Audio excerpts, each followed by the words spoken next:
ఒక ప్రాంతంలో ఒక స్కూల్ ఉంది. ఆ స్కూల్లో దాదాపుగా 300కి పైగా పిల్లలు ఉన్నారు, చదువుకుంటూ ఉన్నారు.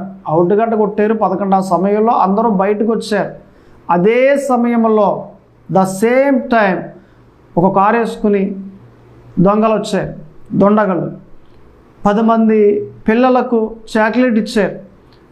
చాక్లెటే కదా అది తీసుకున్నారు, నోట్లో వేసుకున్నారు, మత్తొచ్చి పడిపోయారు. కారులో వేసేసుకుని 10 మంది పిల్లల్ని తీసుకెళ్ళిపోతూ ఉన్నారు. వెంటనే ఈ వార్త తెలుసుకున్న టీచర్స్ తల్లిదండ్రులకు ఫోన్లు చేశారు. గబగబా ఆ తల్లిదండ్రులు పోలీస్ స్టేషన్కి వెళ్ళారు. కొంతమంది అధికారుల దగ్గరికి వెళ్ళారు. అయితే ఈ 10 మందిలో ఒక వ్యక్తి ఉన్నాడు. అతడు ఎక్కడికి వెళ్లకుండా ఎక్కడున్నాడో అక్కడే మొక్కాలేసి దేవునికి ప్రార్థన చేయటం మొదలుపెట్టాడు. అరగంట సేపు ప్రార్థనలోనే ఉన్నాడు, గంట సేపు ప్రార్థనలోనే ఉన్నాడు. అలా ప్రార్థన చేస్తూనే ఉన్నాడు. గంటన్నర ప్రార్థన చేస్తూనే ఉన్నాడు. ఏడుస్తూ, ప్రభువా నీవే నాకు దిక్కు, నీవే నాకు సహాయం చేయి అని ఇలాగున ప్రార్థన చేస్తూ 2 గంటల దాటిగా అలా ప్రార్థనలోనే ఉన్నాడు.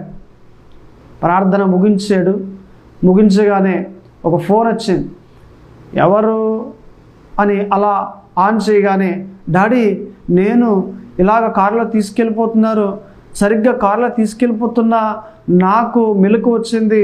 వాళ్ళు అనుకుంటున్నారు దాదాపు 2 గంటలు మనం ప్రయాణం చేశాం కదా, ఇక ఎవరు రారు మన వెనకాల, టీ తాగి వెళ్దాం అని మాట్లాడుకుని కారు ఆఫ్ చేసి హోటల్లోకి టీ తాగడానికి వెళ్ళారు. ఈలోగా మెలకు వచ్చింది. నేను జాగ్రత్తగా కిందకి దిగిపోయి డోర్ తీసుకుని ఒక బంకు దగ్గరికి వచ్చేసాను. మీకు నేను కాల్ చేశాను కదా, దయచేసి తొందరగా వచ్చేయండి, పలానా బంకు దగ్గరనే ఉన్నాను అని చెప్పాడు. అన్నట్లుగా గబగబా వచ్చేసాడు తండ్రి. కొడుకుని ఎక్కించుకున్నాడు, ఇంటికి క్షేమంగా తీసుకుని వెళ్ళాడు. ఇప్పుడు నేను అంటాను, ఈ వ్యక్తి క్షేమంగా ఇంటికి వచ్చాడు అంటే ఈ వ్యక్తికి ఎవరు సహాయం చేశారు? దేవుడు. ఏం చేస్తే? ప్రార్థన చేస్తే. అంటే ప్రార్థన చేస్తే దేవుడు సహాయం చేస్తాడు. ప్రార్థన చేసేవారిగా మనం ఉండాలి. ఏదైనా ఒక ఆపద వచ్చి పడిపోయిందా, ఏదైనా ఒక సమస్య వచ్చి పడిపోయిందా, ఏదైనా ఒక నింద వచ్చి పడిపోయిందా, ఏదైనా ఒక అవమానం వచ్చి పడిపోయిందా, ఆ టైంలో దేవునికి ప్రార్థన చేయాలి. దేవుడు సహాయం చేస్తాడు.